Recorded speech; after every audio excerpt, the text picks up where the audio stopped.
We've all felt it. That quiet panic when someone we love begins to drift away.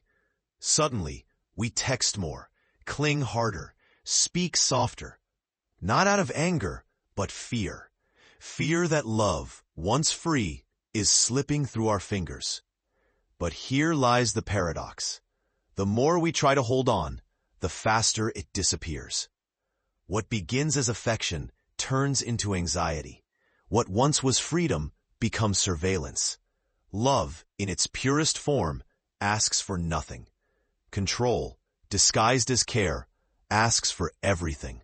Maybe this is why relationships so often suffocate under the weight of their own security. We confuse closeness with ownership, safety with certainty. And somewhere in that confusion, love quietly dies. So, the question is not, do we love them enough, but rather, are we loving them or trying to own them? We grow up surrounded by stories that tell us love should save us, that somewhere out there exists a person who will complete the unfinished parts of our soul. Movies call it destiny. Songs call it forever. Psychology calls it projection. This illusion of pure love feels intoxicating because it mirrors our earliest experiences. The child reaching for the parent, believing that being held equals being whole. That memory lingers beneath every adult romance. The quiet hope that someone else will fix the emptiness we've learned to hide. But real love doesn't erase our wounds, it exposes them. It doesn't complete us, it confronts us. The dopamine rush of falling in love is not a promise. It's a chemical high masking the deeper truth. We often love to feel safe, not to feel free. Plato called this eros, the yearning for what we lack. Yet in seeking wholeness through another, we forget the weight we place on them. We start expecting them to make us feel alive, secure, seen, as if their existence should fill our silence. And so, fantasy love quietly mutates into dependency, and dependency breeds control. Because the moment love becomes a need, it stops being love. It becomes survival. But what happens when love turns from connection to control? Control doesn't enter a relationship like a storm. It seeps in like fog. Quiet. Unnoticed. At first, it hides behind gestures that look like care. Text me when you get home. Why didn't you reply sooner? Harmless words, spoken softly, until they aren't. It begins with fear of abandonment, that primitive ache buried in all of us. The child left waiting becomes the adult who cannot stand uncertainty. So we cling tighter, not out of love, but terror. We check their phone, we monitor their tone, we measure silence like it's evidence. Each act meant to prevent loss only ensures it. Then comes ego preservation, the battle to stay important in another's world. When we feel invisible, we manipulate attention. A cold text, a delayed reply, a strategic silence. Control becomes language, not to connect, but to win. Nietzsche called this the will to power, the hidden desire to dominate rather than dissolve. Lastly, the craving for emotional predictability, our obsession with making love safe, stable, explainable. We trade passion for pattern, spontaneity for schedule. But love that's predictable is no longer alive, it's embalmed. Control is never born from malice, only from fear. The fear that if we stop managing love, it will leave us. But in trying to secure it, we strangle it, because the truth is simple and cruel. The more we try to control, the less love can breathe. Love is a flame. Control is the glass around it. The tighter we seal it, the faster it suffocates. Power in relationships begins as a form of protection. a subconscious attempt to guard what feels fragile. But slowly, that protection turns possessive, and what was once care becomes containment. The paradox is cruel. The more power you seek, the weaker the bond becomes. Because power creates hierarchy. One person begins to lead, and the other learns to follow. Intimacy becomes negotiation. Affection turns conditional. One partner becomes the judge of what is right, what is enough, what is love. Jung called this the shadow of love, the unseen side of tenderness that hides domination. We don't mean to control. We just fear feeling powerless again. The mind replays old wounds, disguising fear as responsibility, insecurity as authority. And yet, every act of dominance, every attempt to steer the relationship is just an echo of an older pain, a time when we felt small, unseen, replaceable. We think we're protecting love, but what we're really protecting is ourselves. So before you try to hold on tighter, ask yourself, what if the person you're trying to protect from pain is actually you? The controller rarely thinks of themselves as controlling. In their mind, they're protecting something sacred: love, stability, safety.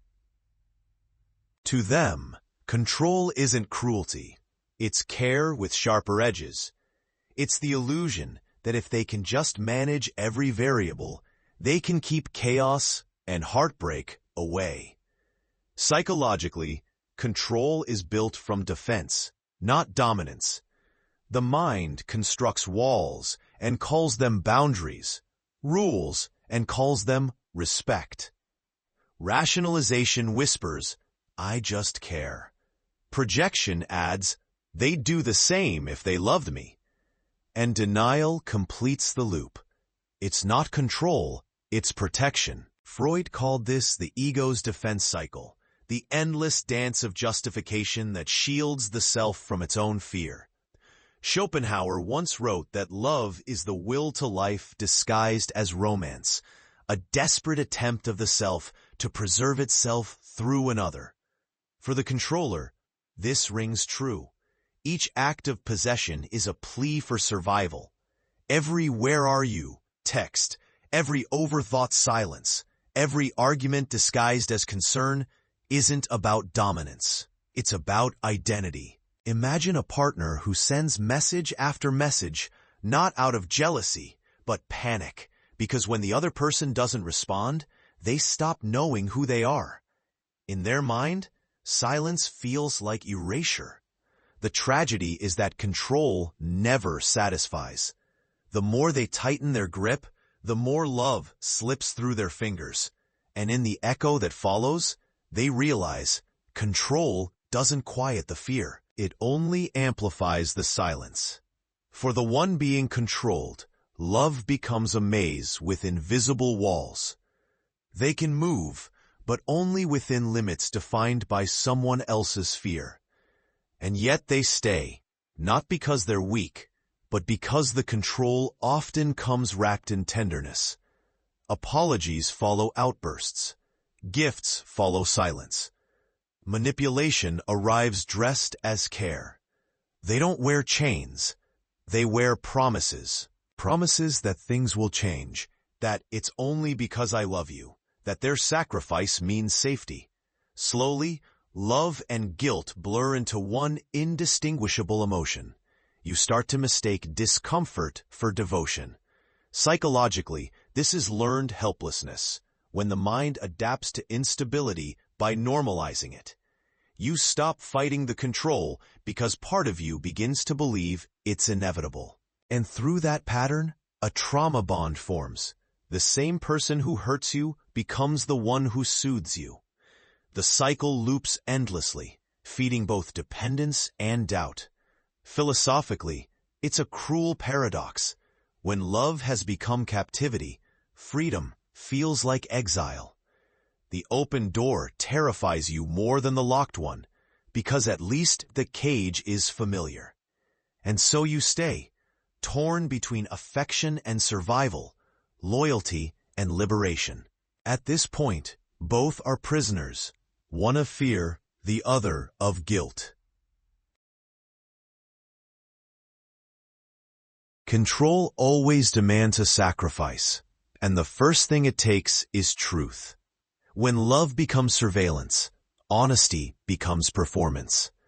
You start editing your words, softening your tone, measuring every reaction before it leaves your lips.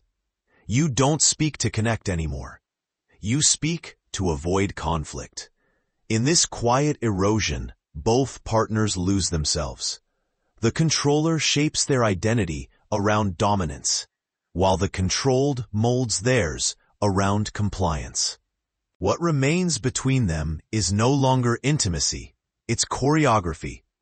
Jung saw this as repression of the true self, the psyche burying what's real in exchange for safety. Over time, that repression turns into exhaustion.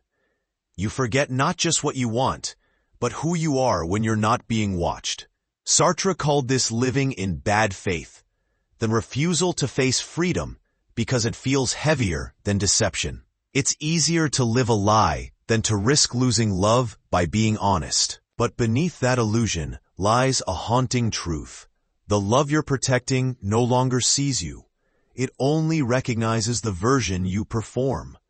So ask yourself, if you must hide who you are to be loved, are you truly loved at all? Because awareness, painful as it is the first form of freedom. And every moment you choose truth over comfort, a small piece of your real self begins to return, quietly, patiently, ready to breathe again. Awakening rarely begins with anger. It begins with exhaustion. The mind reaches a point where it can no longer hold the contradictions. You start to see the patterns, the invisible loops that once felt like love, but were really cycles of control. You notice how affection appears right after distance, how guilt replaces dialogue, how every apology resets the board, but never changes the game. This moment of clarity feels disorienting. You don't see the other as evil anymore. You see them as afraid. Their manipulation was never born from hatred, but from terror. The terror of being abandoned, unseen, powerless. And in that realization, compassion begins to replace resentment. Psychologically, this is the moment the unconscious becomes conscious. The attachment wounds, the projections, the fragile ego structures all step into light. You see your own reflection in theirs. How your need to please, your silence, your tolerance were also forms of control. Subtle, compliant, but equally desperate. It feels mythic, like escaping Plato's cave, stepping out of the shadows, and realizing the love you worshipped was only an imitation of connection. The light hurts at first. You want to go back to the comfort of illusion. But once you've seen the mechanism, pretending becomes impossible. Still, awareness is not freedom, not yet. The patterns don't vanish. They simply lose their invisibility. You see every move now, every emotional transaction exposed. And as you stand in that truth, one thought echoes quietly. Seeing the truth doesn't end the game. It only reveals the rules. Freedom and love have always lived in tension. One demands space, the other seeks closeness. We crave both, the safety of being held and the thrill of being free. But when love tries to conquer freedom, it becomes its opposite. The paradox is simple. The more we try to own love, the less of it we truly have. True intimacy isn't born from control. It's born from voluntary vulnerability. It's the quiet courage of choosing someone who could leave every day and knowing they stay not because they must, but because they want to. That choice, repeated, unforced, is what gives love its meaning. The Stoics taught that we cannot possess what is not ours to control. And existentialists like Kierkegaard and Sartre reminded us that love without freedom is not love, but fusion, a slow disappearance of self. Presence, not possession, is the heart of connection. Love dies the moment it demands proof, because the moment you need to verify it, you've already doubted it. To love freely is to hold without gripping, to see without owning, to give without calculating return. It's not the absence of attachment, but the absence of fear disguised as attachment. So the question becomes, what does love look like after control? Real love begins only after illusion ends. It's not a sudden awakening, but a quiet reconstruction. The moment you stop trying to possess and start learning to see. Love, reborn, becomes a conscious choice, not a reflex of fear. You no longer demand certainty. You build trust instead. Psychologically, this is what secure attachment looks like. The ability to stay connected without losing yourself. Boundaries are no longer walls. They are the lines that make closeness meaningful. Emotional independence becomes the soil where genuine affection grows. Not need, not control, but mutual freedom. As Erich Fromm wrote in The Art of Loving, real love is not fusion. It's an act of freedom. It's the rare courage to let someone remain a mystery and still stay beside them. Because love is not about merging souls. It's about recognizing two worlds side by side, choosing each other in full awareness of their separateness. To love is to let the other remain unknowable and still stay. So when you say I love you, ask yourself, do you mean I see you or I own you?